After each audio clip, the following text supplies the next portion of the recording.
Photoshop and Clip Studio Paint have been the golden standard for creating VTuber models since the days of old. But what if I didn't do that? And what if instead I made my model in Illustrator? This is my new model. As you can see, it very much looks like something I made in Illustrator. Flat vector shapes, and I gotta say I'm pretty proud of the work that went into this. It's my best rigging yet, and all it took was years and multiple models to learn the process. And today I want to share that process I went on. I want to share why I did this, how I learned to rig, how I exported my model from Illustrator to Live 2D. So first, let's take a dive into the art of the model. So this is my style I've been drawing in for years at this point. It actually goes back to my first VTuber model. Very few of you probably remember that phase of my videos. So the inspiration for this model comes from various sources, but actually I would say the main artist source was someone named Ross Plasko. When I was new to the art world and animations, he was one of the guys I would watch to learn the process. And seeing how simple he could make the animations inspired me, and I wanted to push the simplicity of my model so this could be something I could jump into without loads of work. A spoiler, it actually took loads of work still. Other places where I pulled inspiration, I would look at like Ghost Dancing Rotoscope. Honestly, these vintage cartoons have always been something I loved. I was always drawn to these weird animations, and I love seeing other VTubers like that take the same inspiration in their own way. From this, I also went to like John Bergerman and Hattie Stewart are also like massive influences on my art style and in general my style as it developed. Alright, so this is the sketch. I know you probably wouldn't guess from how simple the cartoon character design looks, but I often do start with just drawing and sketching it out. Even a design like this that's semi-stick figure, still a sketch. And all the vectors are built upon this first initial sketch. And in general, a lot of my art is built upon my sketches. This is the vector file. First thing I did was lay out my color palette. I pretty much pulled it over from my earlier models, and honestly the art came and went so fast using the sketch as a guide as I laid down a bunch of simple shapes upon it. It would be a lie to say I spent a long time on the art. Everything here is my own creation with the exception of the floral pattern. I grabbed that off some stock vector site. I knew I wanted a floral t-shirt, almost like a Hawaiian t-shirt style, so I went with this. There's actually not a lot to say here, nothing that was hard to draw. In fact, many of the objects are just simple rectangles with rounded corners or lines. Actually just vector strokes for like the arms and legs, 100%. This is something I wanted to be that any artist could mock up in an afternoon. And in general, I wanted to create a model that I could just edit and tweak and change as I felt like. I wanted to, within the matter of a couple hours, put on a new t-shirt or a new design or tweak my model in a way that was not going to take days, weeks, or months to re-debut. Two things I wanted to try that I hadn't done in my first initial VTuber model.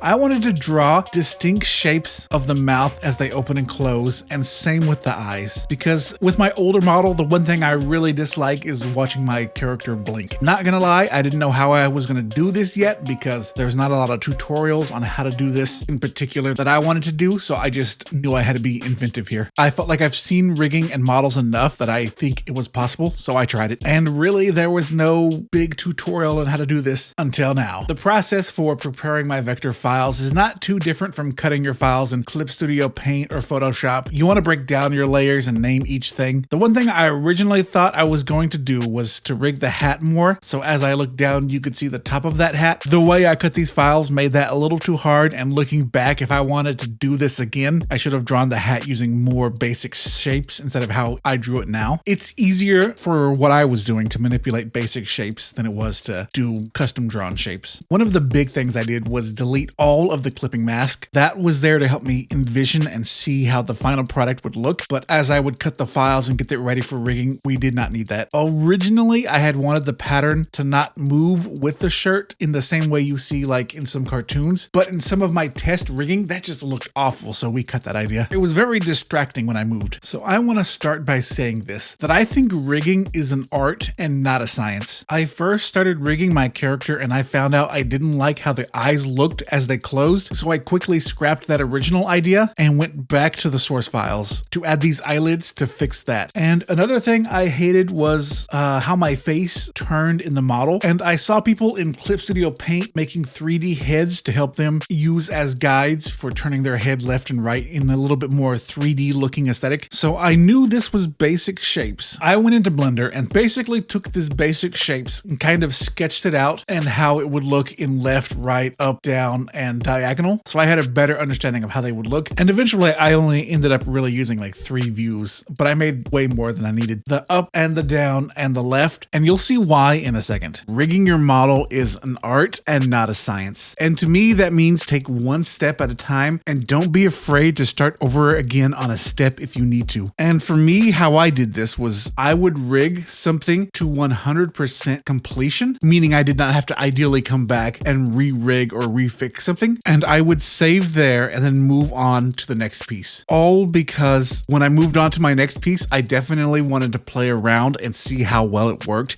how well my rigging worked, and also be a little bit more experimental and a little bit more playful to test out new things. The second thing I really learned was I have to start with the eyes and the mouth and get those to 100% completion, because that's where everyone is going to be looking at 99% of the time, unless you got those big titty models. This video isn't going to be some 5-hour long tutorial on rigging, but I might like to jump into that later on. So today I'm just going to point to you 2 videos that I found that really got me where I needed to go with my rig. The first is this series on how to rig by Sapphire. For my first model, I followed her first series, and now that I'm working on my second model, I'm following her second series. This was like my main tool I went to go learn for rigging, but I'm going to say this. I watched this video from ResSpark, and 90% of my rigging was just increased so much faster after this. She's got really good tips on how to speed up your process. More importantly, there were like 2 very specific tips she gave that changed how I saw rigging and made me rig so much faster, to the point where I honestly, when I messed up, I had no fear of stopping and going back and re-rigging because I knew it was not going to be this big ordeal. 90% of this rigging was done within 2 days, with the exception of 2 things. The face turning was a good block of hours. That was one of those things where I got to a point, I saved when it was looking good, and then when it got to turning the face, I would do it, trash it, start over. I think I ended up doing that a couple times, maybe 2 or 3 times. Thankfully, I had the 3D guides I made to help me get it looking somewhat on model, and also, again, ResSpark's video, I incorporated a lot from that I learned. And surprisingly, the second hardest thing that was actually really fucking hard to rig was that cigarette. So this is linked to my face, but not tied to the perspective of my face. This, honestly, the cigarette was, again, one of the bigger blocks of time, as much as turning the face left and right was. And that was because I had to go through each individual anchor point and move my cigarette around individually. Here, I had to go to every single keyframe and keyframe combination, and I had to move each one individually. Never again. I'm not doing that again. If you guys have any tips that you think might help my model look better, let me know. I'd love to see. Honestly, last part was the arms and the chains, and they had a bit of physics. This video by Dream Trove was a big part of helping me understand how that physics works. Very minimal rigging. The chains, the arms, the legs, the physics took maybe an hour or 2, not too long. I wanted to share my process on this. I didn't want to go into super detail about this, but I felt like creative people will find their own way, just like I did, piecing together knowledge from like several videos. I do want to make a full-on video on how to do this, because my process I put together was from so many sources that I think I can combine it and be like, here's how I did it. You know, I want to inspire others to do their own thing. When I first got into VTubing, because, you know, when you see this, like your mind is blown watching these cartoons move. You think about the possibilities. Honestly, anyone's mind should be blown when they see this. I instantly knew I wanted to make my own model when I first saw VTubers. And when I first started, I started out super simple, and I always knew later on I would update my model to fit my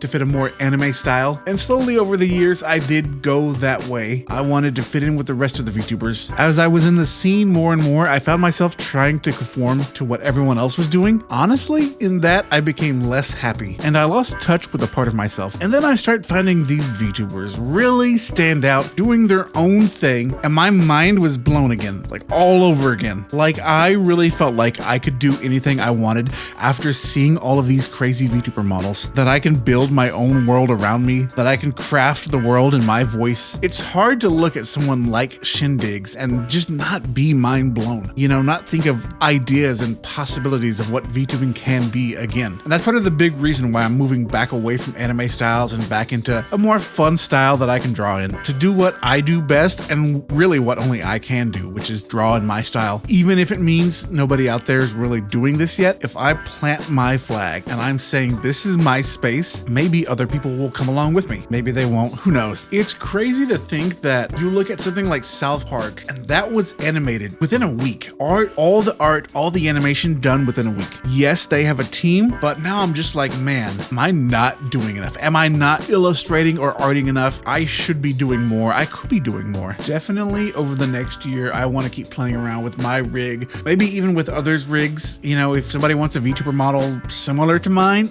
let me know. I'll do it. I got the hookup. I made this thing. Might not be good. Who knows? But in making my own art and living in my own space, like no one else can do what I'm doing. No one else is gonna do what I'm doing. Again, not some fucking ego trip. It's literally just because I'm drawing. I'm the artist. I'm making all of this dumb stuff myself. Anyways, thanks for watching.